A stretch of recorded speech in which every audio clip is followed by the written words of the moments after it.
The archaeological dig had taken 3 years, but Rhea finally held proof in her hands. The data crystal glowed faintly in the dim light of her research tent on the abandoned world of Dust Haven. Around her, the ruins of an ancient civilization stretched for kilometers, their builders long gone. But this crystal was different from anything her team had found before. She inserted it into her scanner and watched as symbols flickered across the display. Her breath caught. The language was unmistakable. Human writing, real human writing, not the fragments and half-translations that filled children's books across the galaxy. This was a complete document, pristine and intentional. Impossible, whispered her assistant, a young Taurine named Finn, who had joined the expedition fresh from university. Humans are just stories. Everyone knows that. Rhea shook her head slowly. Read the date. Stamp. This crystal is 847 years old. Someone left it here deliberately. Preserved it, wanted it to be found. She scrolled through the contents, her eyes widening with each passing moment. Finn, get Chancellor Borum on the communication array. Right now. 2 weeks later, Rhea stood before the Galactic Assembly on Harmony Gate Station. The massive chamber held representatives from 43 species, each one watching her with varying degrees of skepticism. Some looked amused, others appeared annoyed that their time was being wasted on fairy tales. Chancellor Borum, an elderly tavern with silver scales and patient eyes, gestured for her to begin. Ambassador Rilla, you have requested this emergency session. The floor is yours. Rilla projected the crystal's contents onto the chamber's holographic display. What you're seeing is a message from the human species left on Dust Haven over 8 centuries ago. It contains coordinates, technological specifications, and a promise. She paused, letting the weight of her words settle. The message says, if you find this, we are not gone, we are waiting. Laughter erupted from several delegations. A Kellian representative stood, his forearms gesturing dismissively. Ambassador, with respect, humanity is mythology, a cautionary tale parents tell their children about aggressive species that destroy themselves. There's no evidence they ever existed beyond scattered legends. That's where you're wrong, Ra replied calmly. She pulled up another file. I've spent 15 years collecting evidence, architectural patterns on 12 different worlds that share identical construction methods, genetic markers in 3 species that suggest human medical intervention in their evolutionary past, energy signatures at the edges of explored space that match known technology. She looked around the chamber. They existed, they were real, and according to this message, they still are. Admiral Crest of the Havern Defense Fleet leaned forward in his seat. His voice was stern but curious. Even if we entertain this fantasy, why would they leave? And why leave a message behind? Rhea had prepared for this question. She displayed another section of the crystal's data. According to their own records, humanity recognized something about themselves. They were too violent, too unpredictable for a young galactic community, so they chose exile. They went to the far reaches of space to, and I quote, become worthy of the stars we wish to share. Silence fell across the chamber. The idea was radical, a species choosing to remove itself from galactic society out of self-awareness and restraint. Dr. Lissa, the Assembly's chief scientific advisor, broke the quiet. Ambassador Rilla, this is fascinating research. Truly, but even if humans existed and left such a message, that was 800 years ago. If they're still out there, why haven't they returned before Rhea could answer? Alarms blared throughout the station. Emergency lights bathed the chamber in red. A communication officer rushed to Chancellor Borum's side, whispering urgently. The Chancellor's face went pale. We're receiving multiple distress calls, Borum announced, his voice tight. The Scourge have attacked the Vale Nebula region. 3 colony ships are under assault. Our escort fleet has been destroyed. The chamber erupted into chaos. The Scourge had been a growing threat for decades, consuming civilizations with their parasitic hive mind, but they'd never been this bold, this deep into assembly.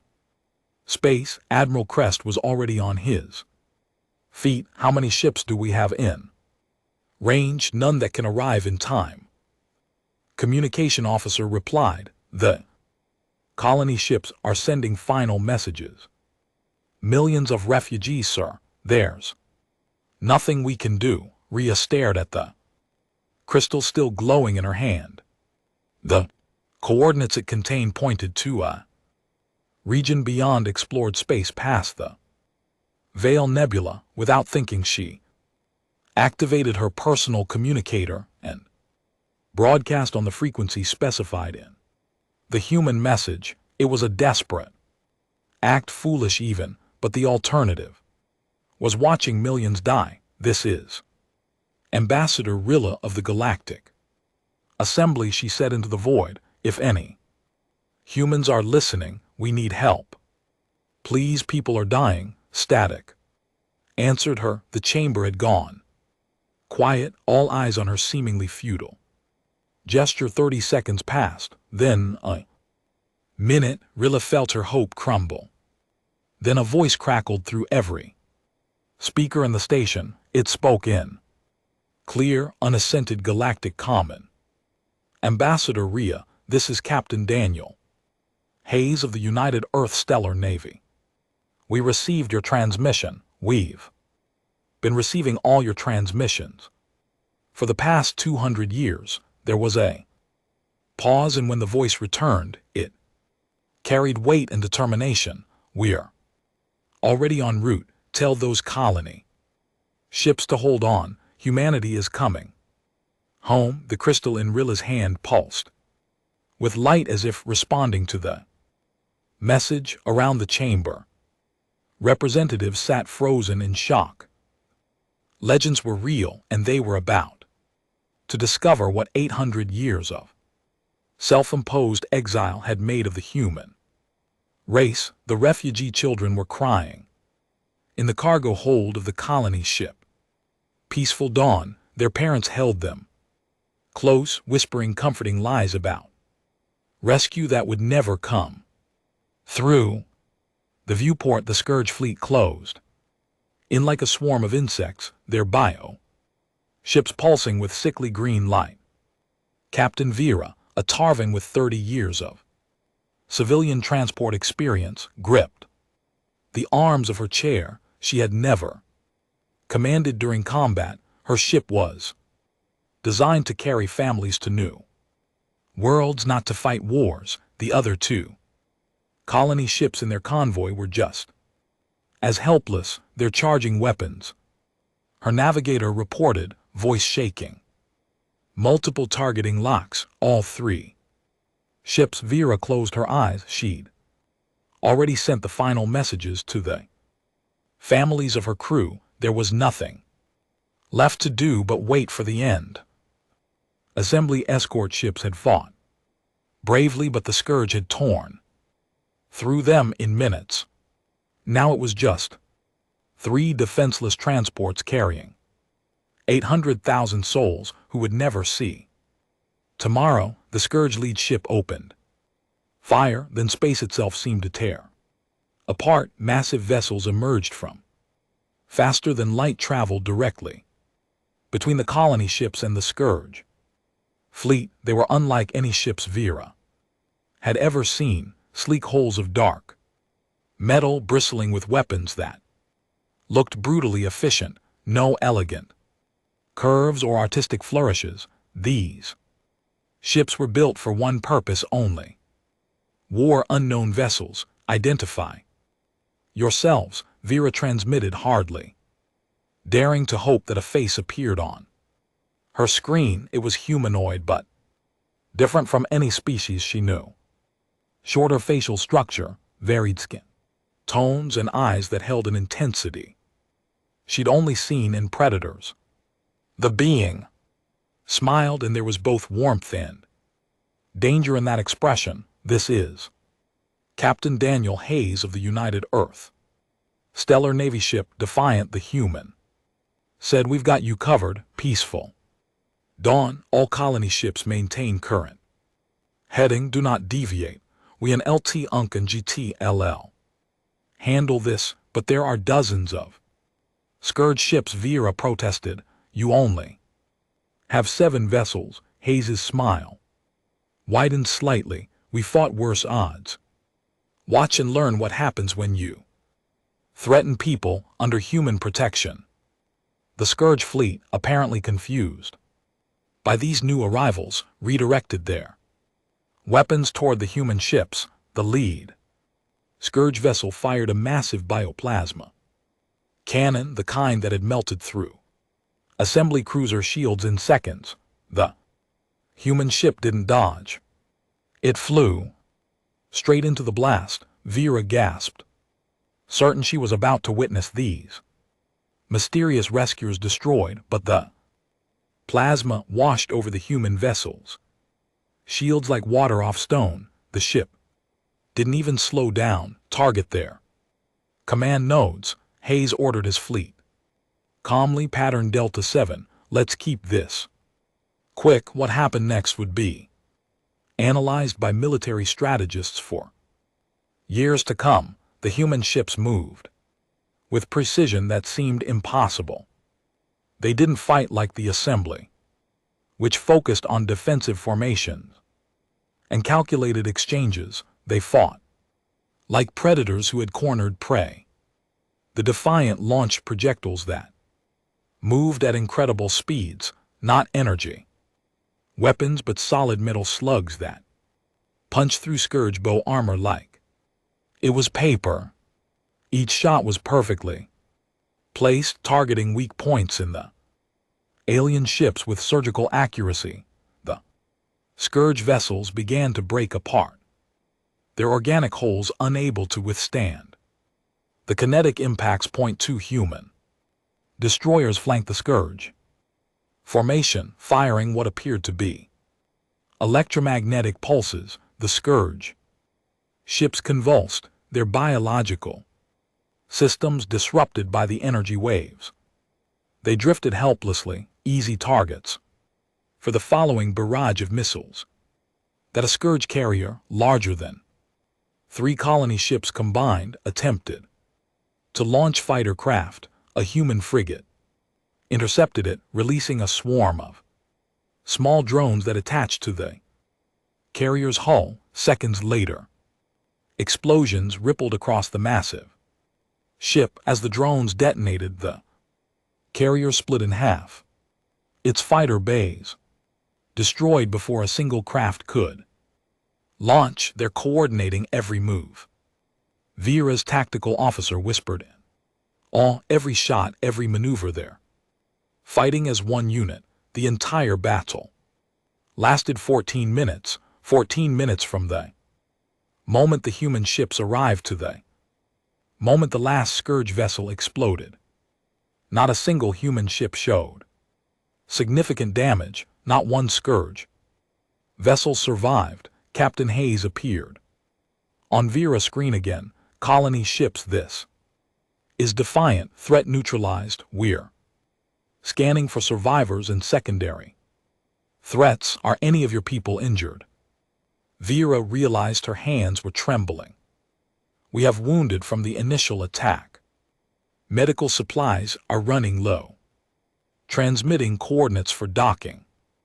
Hayes replied, "We'll transfer medical personnel and supplies. Our doctors can treat any species in the assembly database, which I'm guessing includes yours. You've been watching us," Vera said quietly. "All this time you've been out there watching." Hayes nodded, his expression growing serious. "We monitored galactic communications for centuries, learned your languages, studied your cultures, tracked your conflicts. We needed to understand who you'd become before we decided whether to return." He paused. "The scourge changed the timeline. We couldn't sit by any longer.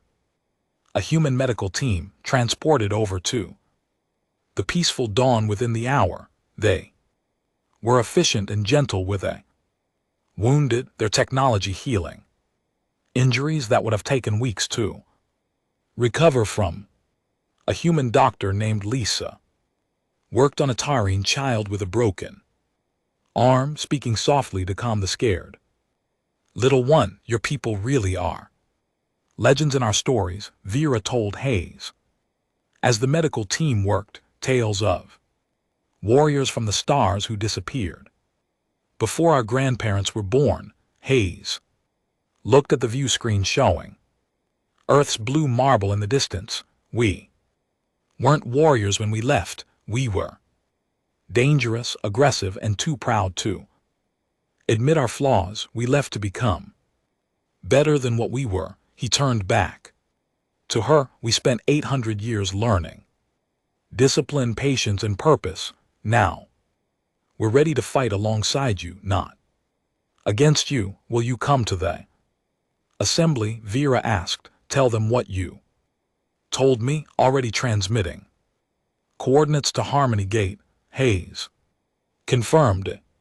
"Every human ship in range is being recalled from patrol. It's time the galaxy met humanity properly." As the Defiant escorted the colony ships towards safety, Vera watched the human vessels move with practiced coordination. They had returned after centuries, not as conquerors but as guardians. The question was whether the galaxy was ready to accept them. The observation deck on Harmony Gate had never been so crowded. Representatives from every assembly species pressed against the viewports, staring at the human fleet holding position just outside the station's defensive perimeter. 50 warships floated in perfect formation, each one carrying technology and capabilities that made military analysts nervous. Rilla stood apart from the crowd, watching a small shuttle detach from the lead human vessel. She'd been the one to call them here, to broadcast that desperate plea. Now our people would either gain powerful allies or discover they'd invited something dangerous into their home. Chancellor Borum arrived beside her, his silver scales reflecting the light from the ships outside. "Are you certain about this, Rhea? Once we allow them to dock, there's no going back. They saved 800,000 lives in the Vale Nebula," Rilla replied. "They could have ignored our call. They didn't. That tells me everything I need to know." The shuttle docked without incident. Security teams flanked the airlock, weapons ready but not raised. The door opened with a hiss of equalizing pressure. Point 3 humans walked through. The first was a woman in a formal military uniform, decorated with symbols that meant nothing to galactic observers but clearly held significance. She was tall, dark-skinned, with hair pulled back in a tight style. Her eyes swept the reception area with professional assessment before she smiled warmly. "Chancellor Borum," she said, extending her hand in what Rilla recognized as a human greeting gesture. "I'm Admiral Rebecca Torres of the United Earth Stellar Navy. It's an honor to finally meet you face to face." Barham hesitantly grasped her hand and Torres shook it firmly before releasing. Admiral, your arrival has caused considerable discussion among my people. I imagine it has. Torres acknowledged. She gestured to her companions. This is General William Wright, commander of our ground forces, and Dr. Nora Patel, our civilian cultural advisor. We've brought gifts as a gesture of goodwill. The humans produced containers that security teams immediately scanned. Inside were medical supplies, technical specifications for defensive shields, and something that made Dr. Lissa gasp: complete genetic databases for food crops that could grow on a dozen different world types. You're giving us this technology freely? Lisa asked, unable to hide or shocked. Dr. Patel nodded, her expression earnest. We've spent 800 years advancing while watching you struggle with problems we'd already solved. Sharing knowledge seems like the least we can do. The formal assembly session began an hour later. The massive chamber was packed beyond capacity with junior representatives standing in the aisles. Torres stood at the center podium, every eye in the room focused on her. Members of the Galactic Assembly, she began, her voice carrying clearly through the chamber speakers. I won't pretend this moment isn't strange for all of us. Your people grew up believing humanity was a myth. My people grew up watching you from a distance, wondering if we'd ever be welcomed home. She activated a holographic display showing Earth. This is our home world, a planet that taught us hard lessons about survival, conflict, and the cost of pride. When our ancestors achieved faster than light travel, they encountered your predecessors and realized something terrifying. We were the most aggressive species anyone had ever met. The chamber remained silent, hanging on every word. Humans fought wars over resources, ideologies, and simple misunderstandings. Torres continued. We nearly destroyed ourselves a dozen times before we reached the stars. When we met peaceful species who'd never known such violence, we understood we were dangerous, not evil but dangerous. So humanity made a choice. General Wright stepped forward, his voice gruff but respectful. We left voluntarily, exiled ourselves to the galactic rim. We spent 8 centuries learning to control our aggressive instincts, developing discipline and purpose. We studied your transmissions, learned from your peaceful societies, and worked to become worthy of rejoining galactic civilization. But you remained warriors. Admiral Crest interrupted from his seat. Your rescue of the colony ships prove that you fight with an efficiency that borders on frightening. Torres nodded. Slowly, we did remain warriors because we recognized something important. Sometimes peace requires people willing to fight for it. We didn't abandon our nature, we refined it, focused it, made it serve a purpose beyond ourselves. Which brings us to why we returned, Dr. Her Patel added, her tone becoming serious. The Scourge, we've been monitoring their expansion for 30 years. They represent an existential threat to every sentient species in this galaxy. Your defensive strategies are failing because you're fighting them like a conventional enemy. They're not. They're a parasitic hive mind that adapts and consumes everything in its path. Torres pulled up tactical data showing Scourge expansion rates. The projections were grim. At their current rate, the Scourge will consume the entire assembly within 20 years. Every world, every species gone. We can't allow that to happen. So You offer yourselves as mercenaries. Kellyan representative challenged. Sell us your military might in exchange for what territory resources we offer ourselves as allies, General Wright corrected firmly. We don't want payment. We want partnership. You've built something beautiful here. Dozens of species coexisting peacefully. Humanity gave up our place in the galaxy once because we weren't ready for it. We're not giving up again because some parasitic nightmare decides to consume everything we've watched grow for 800 years. Rhea stood from her seat.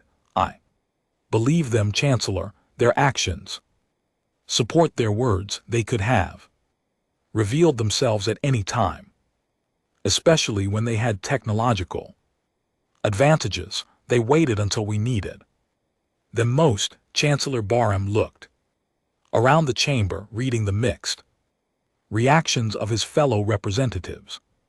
Fear, hope, suspicion, and gratitude weared on different faces. Finally he spoke. Admiral Torres, humanity's return raises many questions, but the scourge threat is undeniable. I propose we accept Earth's offer of military alliance on a provisional basis. 6 months to prove your intentions and coordinate our forces. Torres saluted, a crisp military gesture. 6 months to save the galaxy. Will take it. Thank you, Chancellor. As the session adjourned, Rilla approached Torres. What you said about becoming worthy, did you succeed? Torres smiled, but there was sadness in it. We're better than we were. Still aggressive, still dangerous when threatened, but now we fight for others, not ourselves. I suppose history will judge if that's worthy enough.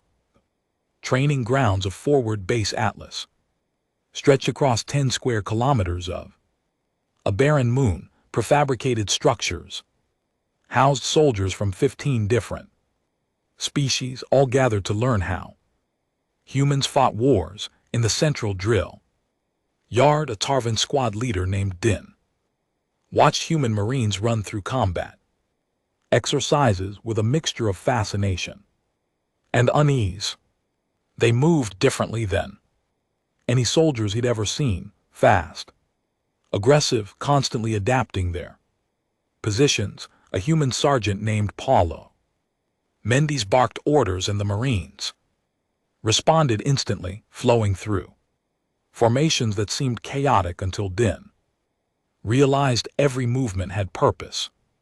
They fight like predators, whispered Finn, the young Tarvan who'd assisted Rilla during her archaeological expedition. He joined a military when the human alliance was announced. Look at their eyes. They're always scanning for threats. Mendes approached their observation position, his expression friendly despite his intimidating build. Squad leader Dallin, General Wright asked me to work with your unit, show you some basic human infantry tactics. Don straightened respectfully. Sergeant, my soldiers are experienced, but we've never faced an enemy like the Scourge.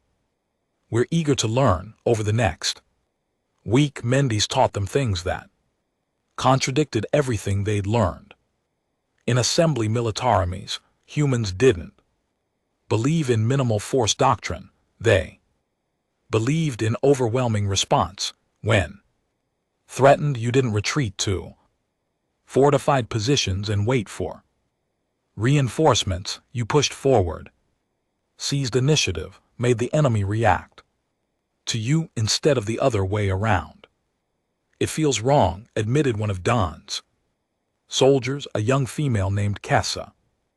We're trained to preserve life, minimize casualties on both sides. Minds nodded patiently against most enemies. That's admirable, but the Scourge don't negotiate. They don't retreat. They consume everything they touch. Showing mercy gets your entire squad killed and the planet behind you infected. He paused, his voice softening. We don't teach aggression because we enjoy violence, we teach it because sometimes it's the only language an enemy understands. During a break, Don sat with Mendes in the mess hall. Human food was surprisingly bland compared to Tarvan cuisine, but the sergeant ate with obvious enjoyment. Can I ask you something personal? Don ventured. Your people spent 800 years trying to become less violent, but you're still warriors. How do you reconcile that? Mendes set down his fork, considering the question carefully. My grandfather told me something when I joined the military. He said violence isn't evil by itself. It's a tool. What matters is why you use it and what you're protecting. We left the galaxy because we used violence for pride, for conquest, for stupid reasons. Now we use it to protect people who can't protect themselves. That makes all the difference. An alarm interrupted their conversation. Scourge signatures detected in a nearby system.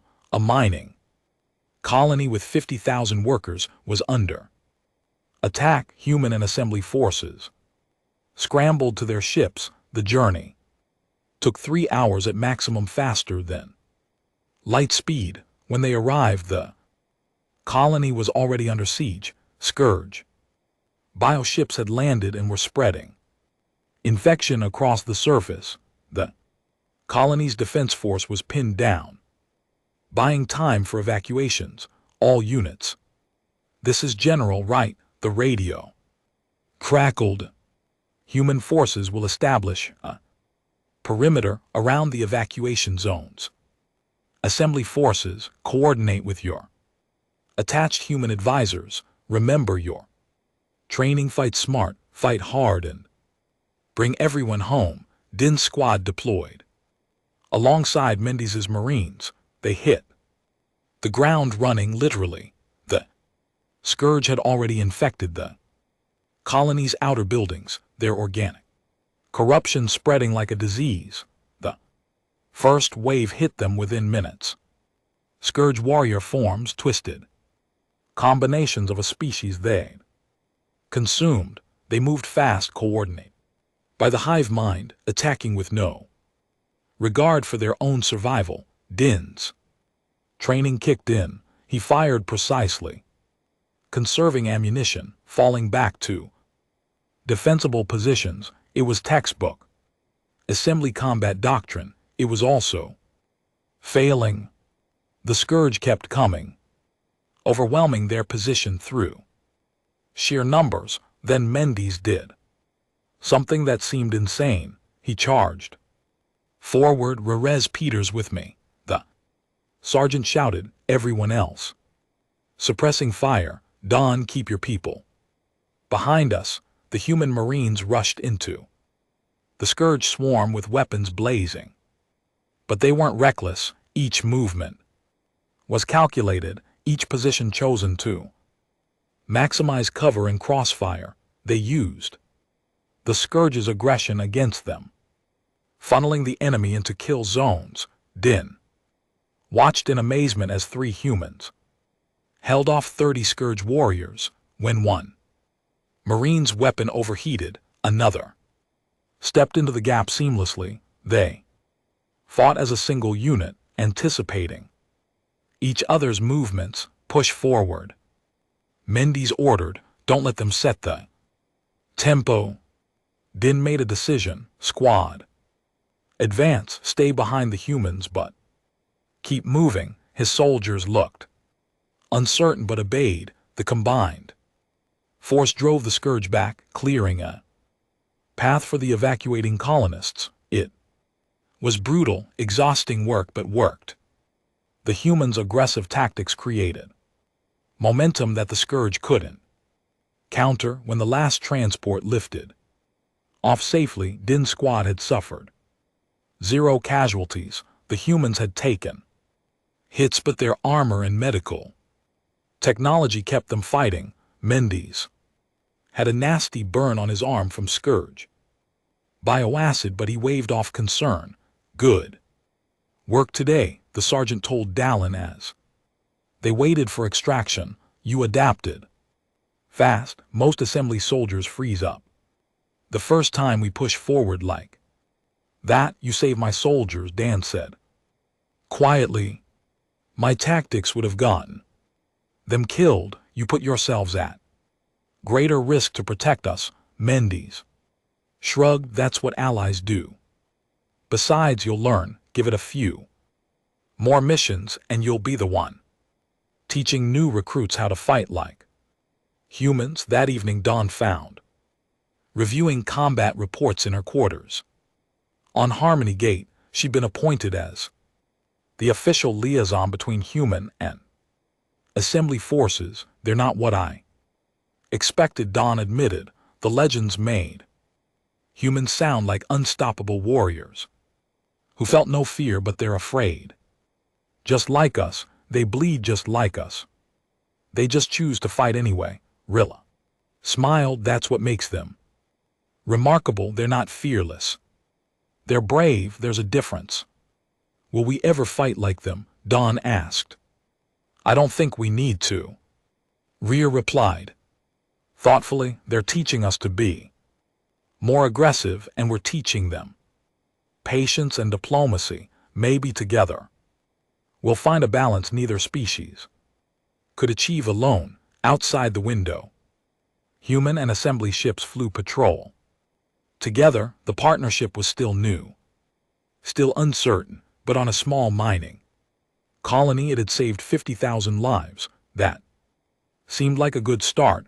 Intelligence reports covered every surface of the strategy room aboard the human flagship Unity. Admiral Tor studied the holographic display showing the abyssal sector, a region of space so remote that most species had never bothered exploring it, but human deep space probes had found something there that changed everything. The Scourge primary hive cluster, 17 planet-sized organisms, reported Commander Nash, Tor's intelligence officer, each one capable of producing thousands of biohift per day. If we don't destroy this cluster, the Scourge will eventually overrun the entire galaxy. General Wright stood with his arms crossed, his expression grim. Every simulation we've run says this is a one-way trip. The defenses around that cluster are too strong. We'd lose most of the fleet just getting close enough to do damage. Then we make sure that damage counts, Torres replied firmly. She looked around the room at her senior officers. I won't order anyone on a suicide mission, but I'm going. Anyone who wants to volunteer is welcome.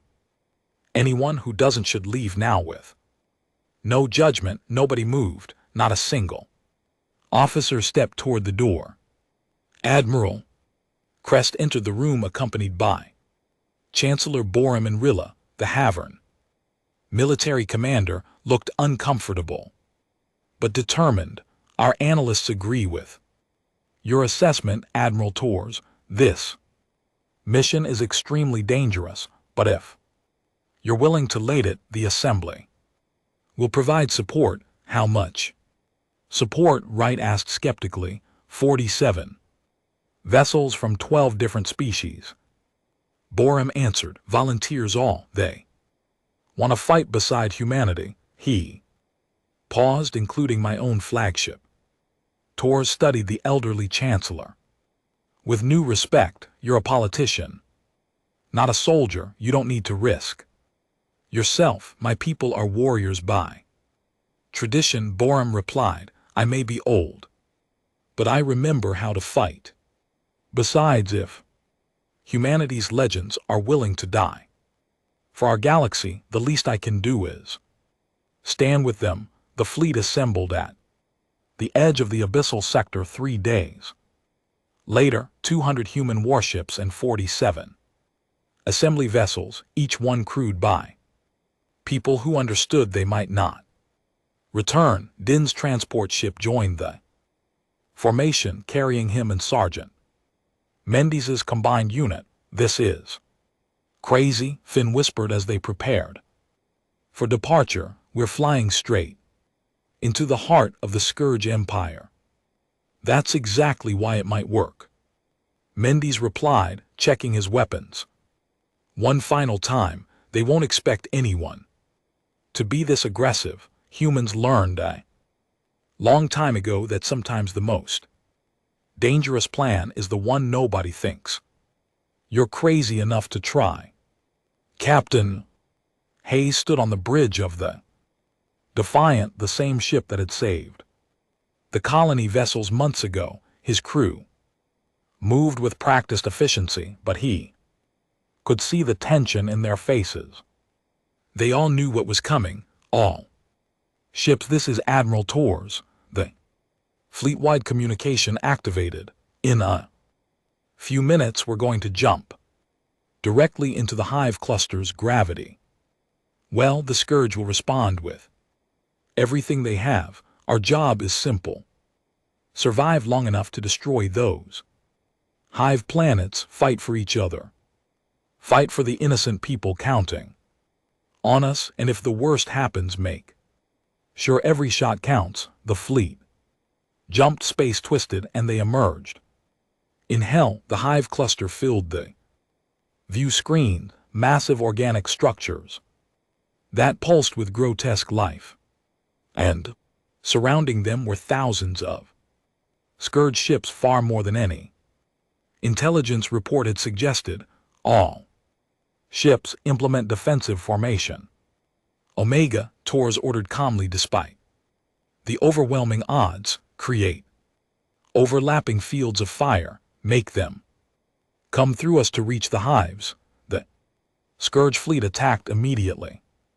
Bioplasma and acid projectiles filled the space between the fleets. Human ships returned fire with kinetic weapons and missiles, while assembly vessels added their energy weapons to the barrage. The battle became a brutal contest of endurance. The Defiant shook as Scourge fire hammered shields. Hayes gripped his chair. Damage report.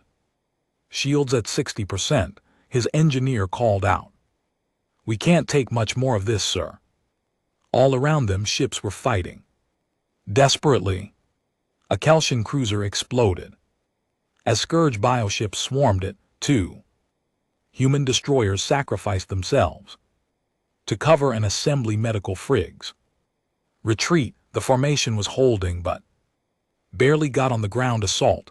Din's unit fought through a hive planet surface. The organic landscape pulsed beneath their feet, tried to infect and consume them. Mendes led the charge toward a massive neural node that controlled the hive's defenses.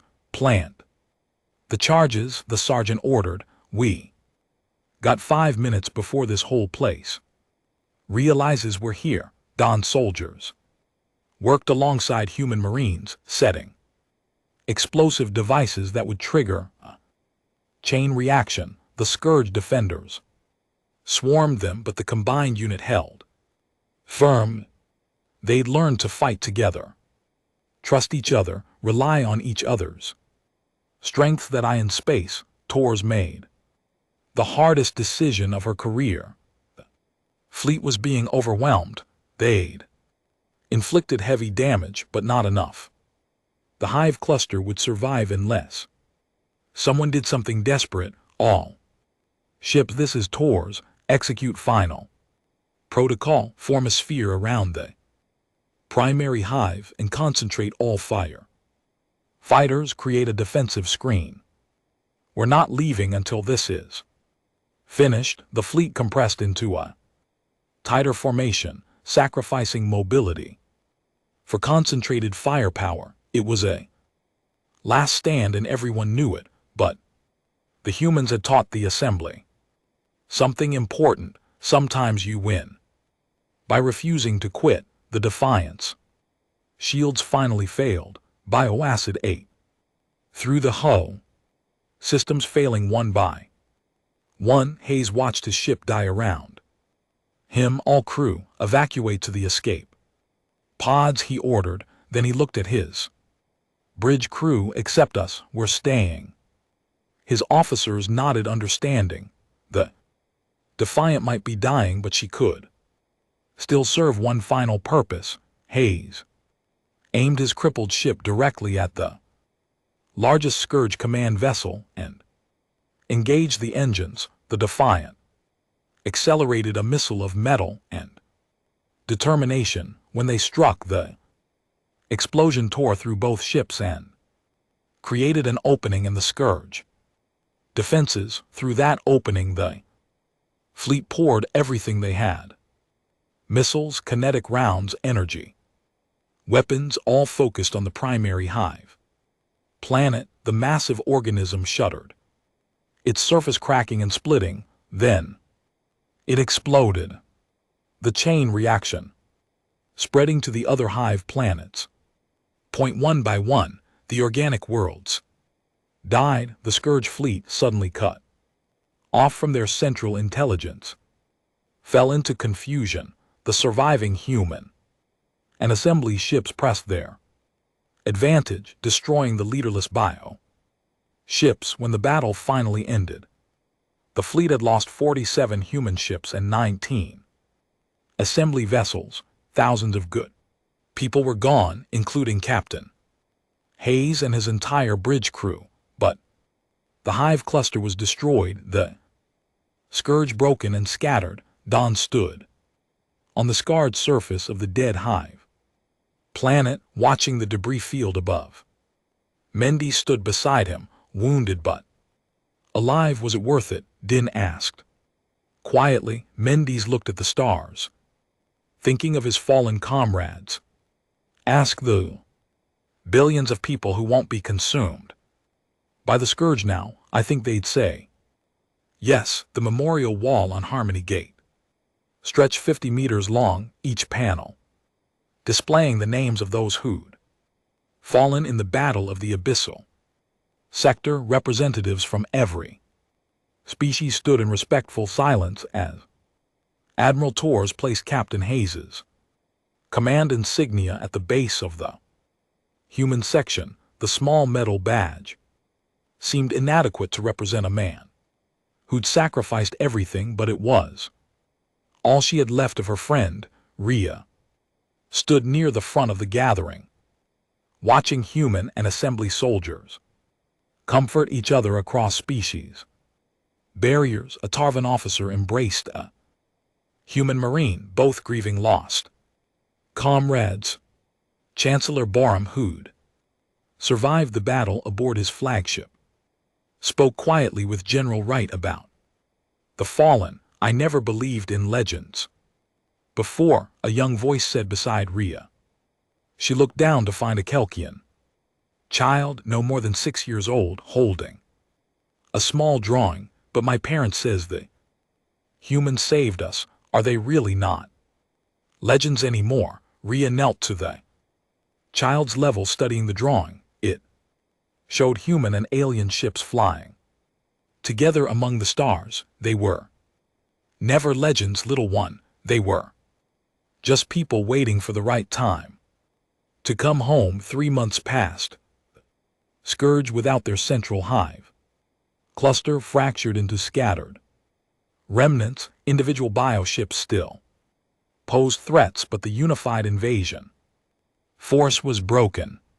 Human and assembly fleets patrolled together, hunting down the remaining Scourge elements. On Forward Base Atlas, the training programs had evolved. Now it wasn't just humans teaching assembly forces. Tarvan officers instructed human marines in patience and tactical flexibility. Havern strategists shared defensive doctrines that humans incorporated into their own planning. The exchange went both ways, creating something new, a truly unified military force. Din found himself promoted to squadron commander, leading mixed species units. His second in command was A human named Lieutenant Sarah Park, who'd lost her entire family when the Scourge destroyed Earth's colony on New Vancouver. They'd formed an unlikely friendship built on shared loss and mutual respect. Your people still fight. Too aggressively sometimes, Dalen told her during a tactical review. You take unnecessary risks, Sarah grinned, and your people still overthink every situation. Sometimes you just need to act. She pulled up a battle simulation. But together we're covering each other's weaknesses. The mixed units are performing better than pure human or pure assembly squads. The data support her claim. Casualty rates were down. Mission success rates were up. The partnership was working. On Earth, the first galactic delegation arrived too. Enormous fanfare. Rhea led the group, which included representatives from 20 species. They toured human cities, met with civilian leaders, and experienced human culture firsthand. The diversity surprised many visitors. Humans came in countless variations of appearance, spoke hundreds of languages, and practiced thousands of different cultural traditions. Your species is not unified, asked a Tarvan diplomat. Confused, you have so many divisions. Dr. Nora Patel, serving as their guide, smiled. We're unified in the ways that matter. We disagree about many things, but we agree on protecting each other and the people we care about. Unity doesn't mean sameness, it means choosing to work together despite our differences. The observation resonated with many visitors. The assembly had always struggled with species who wanted to maintain their individual cultures while cooperating on galactic matters. Humanity had somehow achieved that balance within a single species.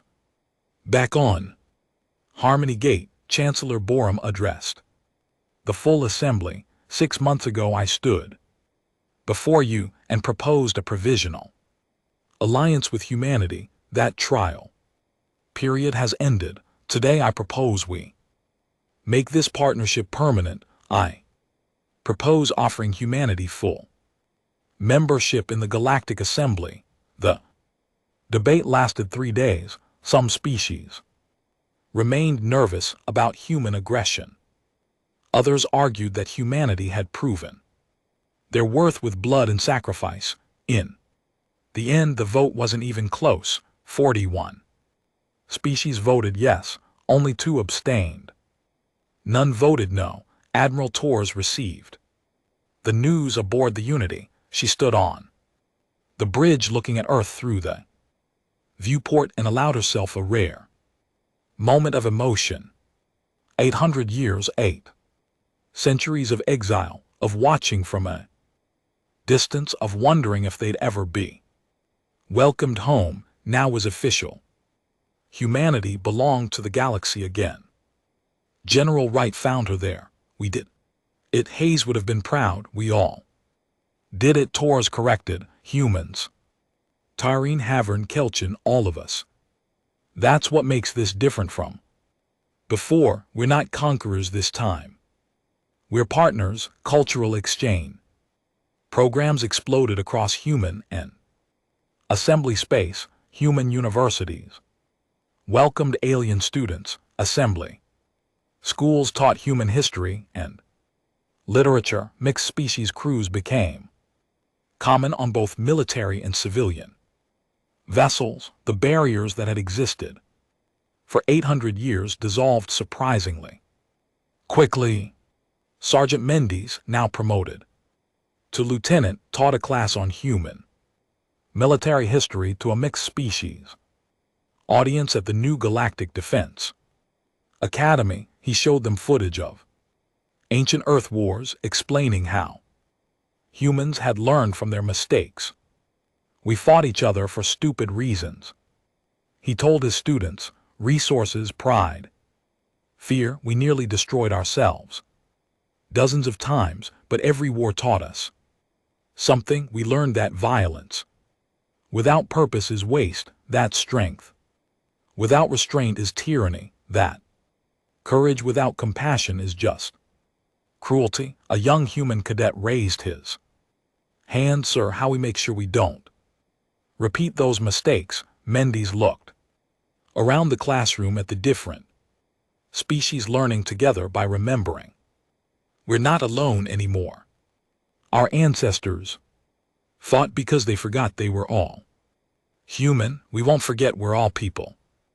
No matter how many legs we walk on or how many eyes we see with. Years later, Rilla published her comprehensive History of Humanity's Return. She titled it The Legends Who Came Home. The book became required reading across the galaxy, studying not just what humans did but why they did it, the choice to exile themselves, the decision to return, the willingness to sacrifice for others. On the final page she wrote, humanity believed they were too dangerous to remain among us. We believe they were too mythical to exist at all.